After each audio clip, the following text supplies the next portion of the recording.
So we're going to talk about content marketing today, and for those of you who are blogging. So what I'd like to share is just something we're looking at now on a couple of sites, is that when you're creating content, don't write content around your products. Write content for your consumers, who your audience are.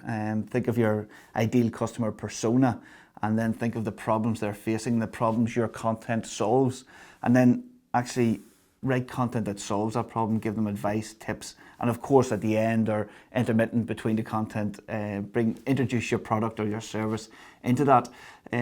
People generally don't really care about your company, our company. I'm sure you don't care about our company, and you don't care about our services, but what you're actually interested in is how we might be able to solve your problems.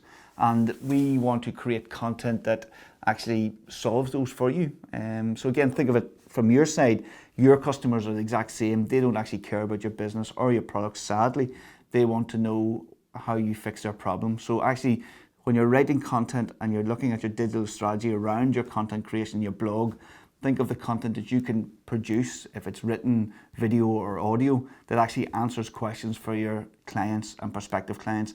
And then that also helps you when you come to Google ranking. If you're providing good quality content in detail, answering questions that people are going to Google and asking, then it's more likely that your content will rise to the top and be found in the search engine and introduce new customers to your brand. Any questions or comments on how we do content marketing in ProfileTree, please reach out or drop a message in the comments below. Thank you.